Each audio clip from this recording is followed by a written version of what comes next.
uvuga ku buryo wahagarika inzozi zo gusambana n'izo kurya. Zaburi ibice 4:8. Ushyira ibyishimo mu mutima wanjye biruta ibyo ku burumbuke bw'amasaka na vino. Wasanga ari 7 cyangwa 9 soma ndakubwira.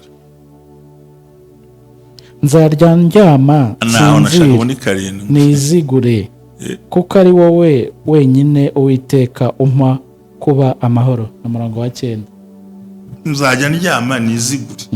Urumva iyo wamaze guse ukiragiza Imana uraryama ukizigura. Hari n'ahandi havuga ngo barara ijoro badasinziriye. Yego. Ngo nyamara ibyo babona bingana n'ibyo Imana habakunze babe bagisinziriye. So before sleeping, mbere yo kuryama bisaba ugomba gusenga, ukuzura imbaraga, ukuzura umwuka wera. Kandi Imana ikagufasha. Wamaze gusenga nta mafilimi wagiyemo, ntaki bihagarika za mbaraga mbi. Icyanyuma aricyo gifite n'imbaraga. Yego. Kuri ni gute wahagarika inzozi cyane cyane ngewe ndumva nakwivukira ku nzozi zo kurota usambana no kurya. Yego. Ubundi wazihagarika ute? Kuki zigomba guhagarara? Ese bisaba iki ngo zihagarare? Abantu bakomeza kwihangana yasapfu yagarutse ariko okay. Yendiraza kugabanuka nibisanzwe, ubuzima niko bumera, ariko bijya bihinduka, Imana igibigira byiza. Buriya hari ikintu twita repent and renounce cyane, ariko ndifuza kusomera ibyakozwe mu 4:19. Ubumwe bw'abera ministries, aho amavuta kandi agira amateka ubuzima bugahinduka. Nagira umenyeshe kumwe bw'abera sidini sitorero ntabwo rigenda no kuba ryo, ahubwo naho wiga ibintu byose ukabohoka, ugasenya ibicaniro bishya, ugasenya byose. Ariyo mpamvu twabategura ikiganiro gitambuka buri mugoroba kivuga ngo mwanira bawe, mwanira busize, siga umurage muzima, siga umurage ukwiriye imbere y'abantu, imbere y'Imana n'imbere y'igihugu. Oh, hallelujah, hallelujah. Building an everlasting legacy. Sigira bawe umuco muzima, bakorere baraga ibyiza bazakira, kuko niyo mahitamo meza. Senya ibicaniro bya karande, senya ibicaniro by'uburyo bwose, maze wubaka ubuzima bw'ahazaza h'abana bawe. Banira n'abawe, bamenye kubana n'abandi, kubana mu gihugu neza, kubana n'itorero neza, no guhindura imyumvire. Siga umurage ukwiye, nibwo butwari. Amina. Tuje mwifurije kugira ibihe byiza dukurikiye urereye hose. Nk'uko mubimenyereye ni ikiganiro cyane mugoroba mwanira bawe, nta handi ni kumwe bw'abera ministries, amavuta kandi agira amateka ubuzima bugahinduka. Turabasuje cyane tubifuriza gukomeza kugira ibihe byiza. Seeds of joy twarabibonye ko kubiba nyine icyo bibye nicyo usarura. Kwishyura mituweli abatishoboye nabyo biracyakomeje. Turashimira abantu bose babigizemo uruhare n'abakomeje kubitekereza. Imana ibaho umugisha cyane. Amazina ni Jerry, ndagarutse ndi kumwe na Mushumba. Wiriwe neza Pasiteri? Mwiriwe. Umeze neza cyane. Haleluya.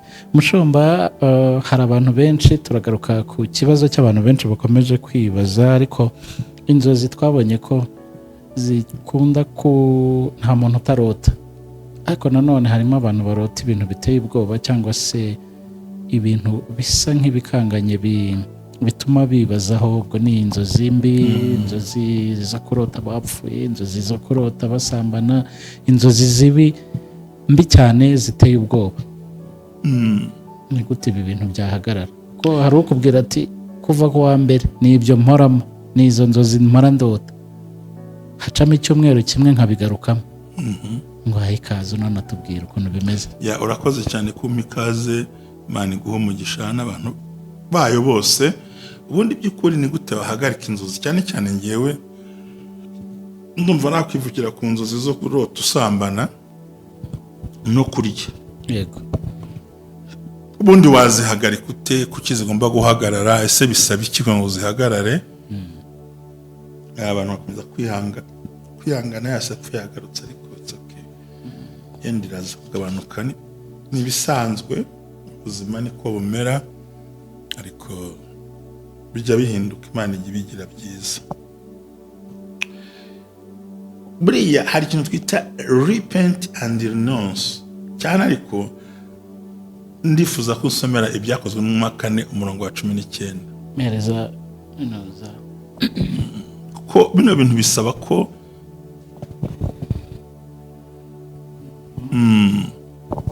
tubikubitisha ijambo. Warumbwiye ngo ibyakozwe n'intumwa bice bine umurongo wa 19. ibice 4 umurongo w'icyenda wa 19 haragera hati Petero na Yohana barabasubiza bati niba ari byiza imbere y'Imana kubumvira kuruta Imana nimuhitemo, kuko tutabasha kwiyumanganya ngo tureke kuvuga ibyo twabonye kandi twumvise. Komeza. Nabo bongeye kubakangisha barabarekura. Babuze uko babahana batinya abantu, kuko bose bahimbarizaga imbere ibyabaye. Kuko uwo muntu wakorewe icyo kimenyetso cyo kumukiza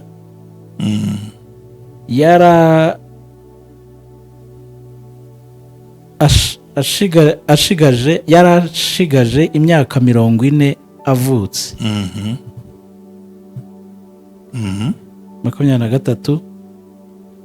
Nuko barekuwe basubira muri bagenzi babo, babatekerereza ibyo babwiwe byose n'abatambyi bakuru. Nabo babyumvise bavuga ijwi rirenga n'umutima uhuye, babwira Imana bati Databuja, ni wowe waremye ijuru n'isi n'inyanja n'ibirimo byose. Imana iguhe. Urumva ahangaha shyira munashakaga cyane cyane n'uburyo washatse kubakangira. Buriya ibyo wumvise n'ibyo wamenye, yego, nibyo bituma ubasha kwirinda, kwihana no kuvuka bundi bushya. Si uko wongera kubatizwa kugira ngo ubashe guhagarika inzozi zo kurya no gusambana. Ubwabyo ni ibintu bibi. Kurota usambana haba ku manywa na nijoro ni icyerekana kuri posede, imbaraga mbi zikugenda inyuma. Kurota urya cyo ni ikizira, nubwo warya ibyo ukunda, ibyo warya ibyishimye, ni ikimenyetso cyerekana ko hari imbaraga mbi zikurwanya, zishaka gushyira mu kantu kangana ubwawe. Yego. Hanyuma nagira ngo turebe ibice 2 byakozwe n'umwaka 37.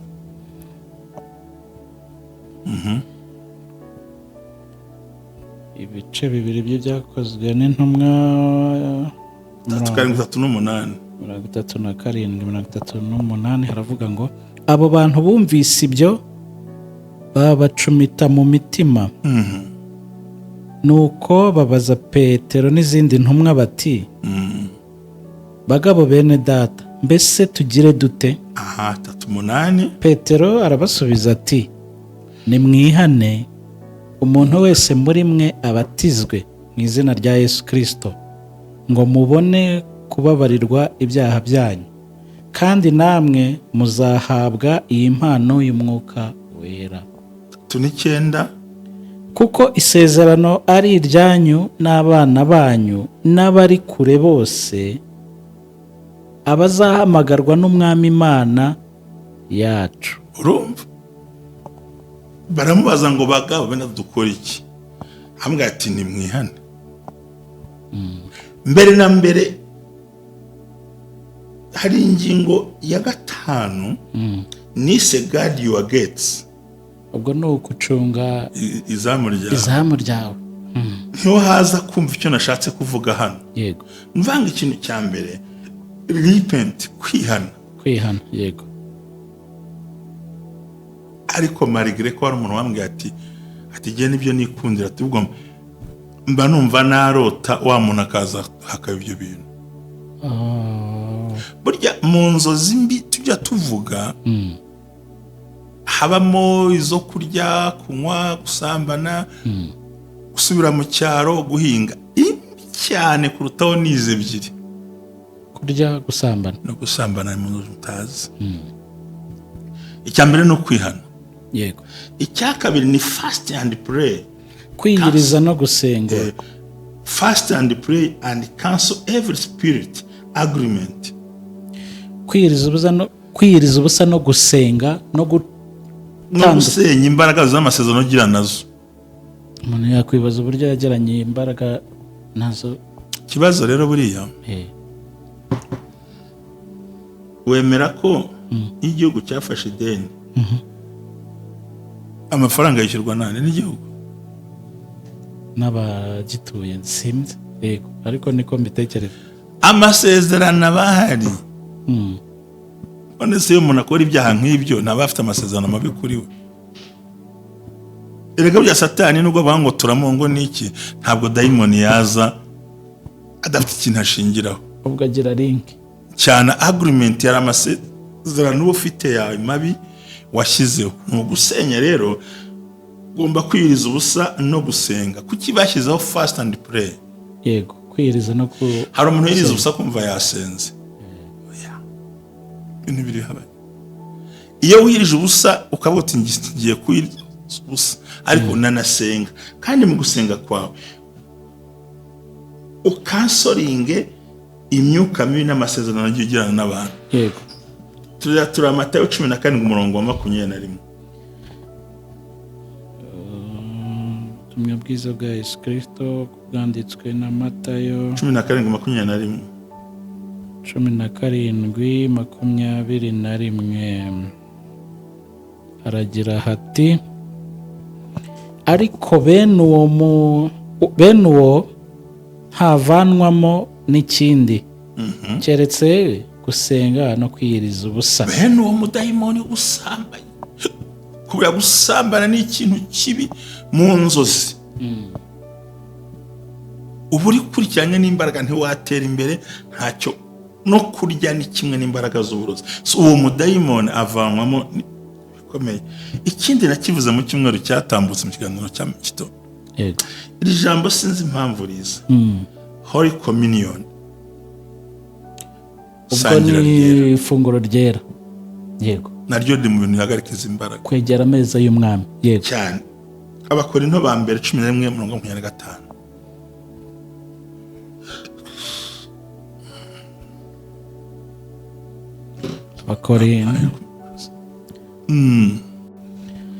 Abakorinto ibice 11:25 haragira hati: n'igikombe akigenza atyo.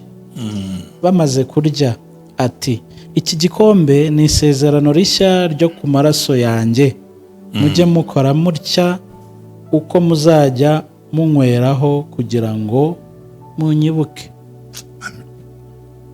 Urumva ifunguro ryera imbaraga zaryo. Ntabwo wanywera ku gikombe kimwe na Yesu umwibuka. Yego.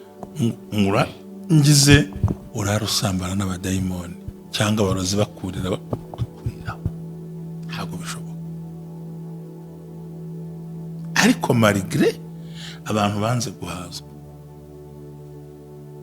bagatulika no guhazwa. Yego. Baporo n'andi madi ni ifunguro ryera. Ifunguro ryera. Abandi ngo ni ukurya igaburo. Ko babyumva ntacyo bimbwiye. Icyo bita Holy Communion. Iyi ni ingingo igize ibintu byose. Ntiwasangirira ku gikombe kimwe na Yesu ngo umurozi azagushobora.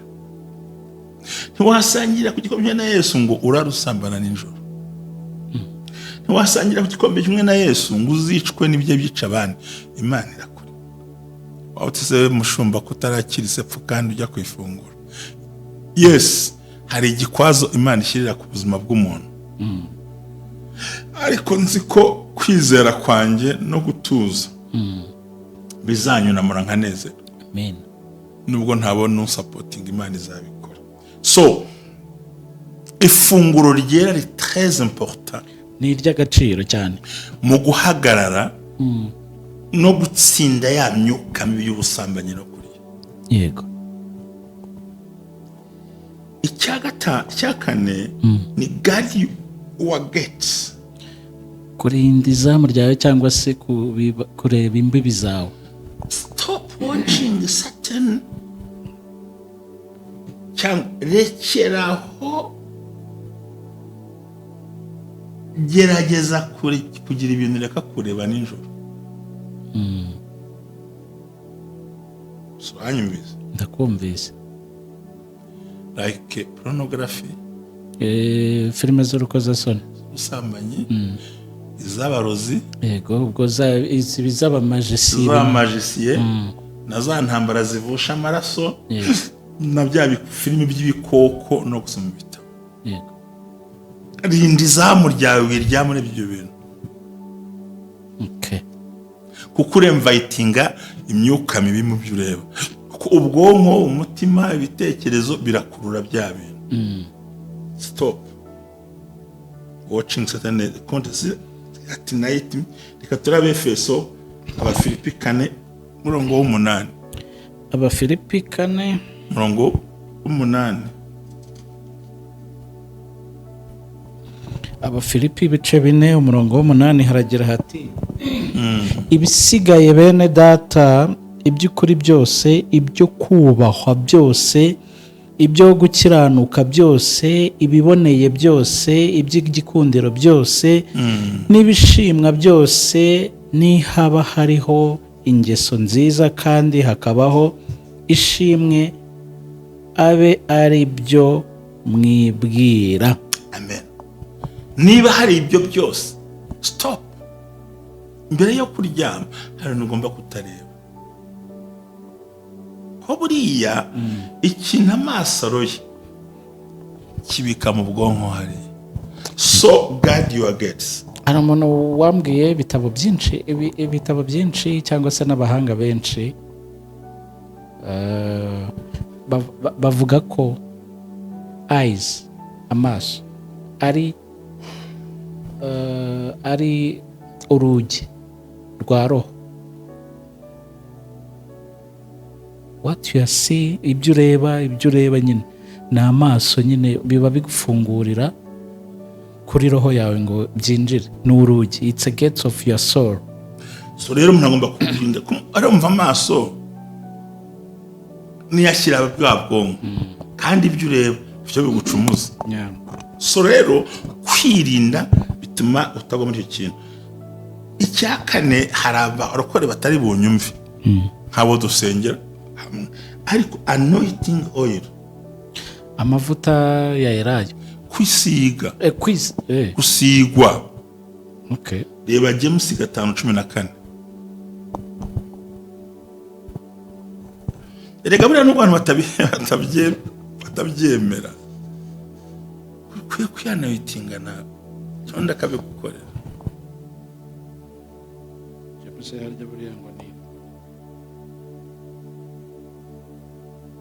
James ni Yakobo.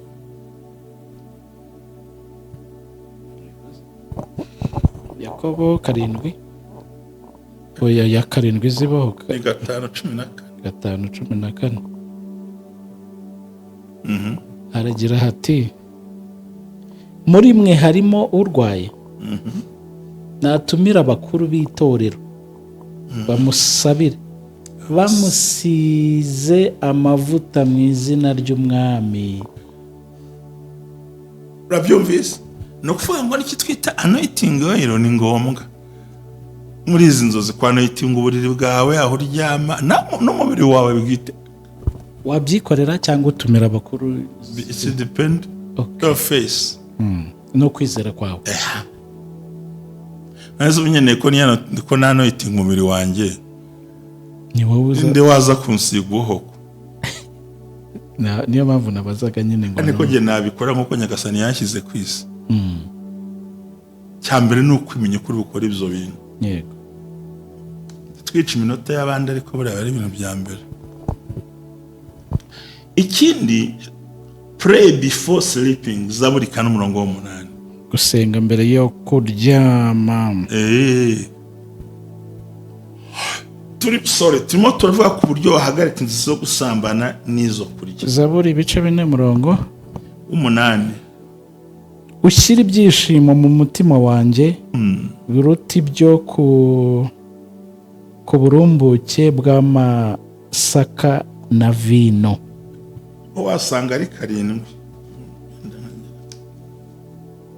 cyangwa 9, soma ndakubwira.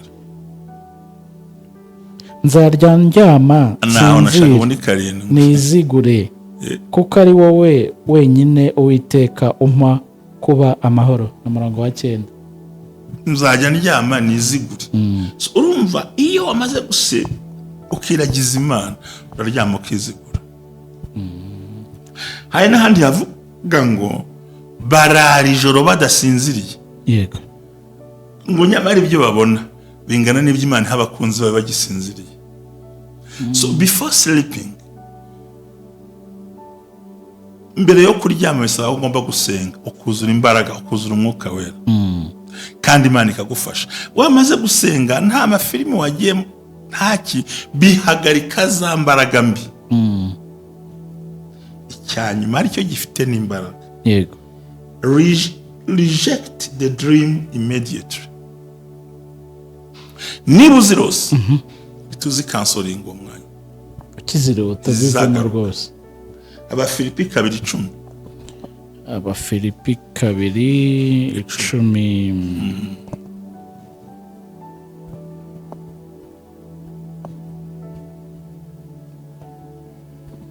Abafilipi ibice 2 umurongo w'10 haragira hati kugira ngo amavi yose apfukame mu izina rya Yesu, ari ibyo mu ijuru cyangwa ari ibyo mu isi cyangwa ari ibyo munsi y'isi.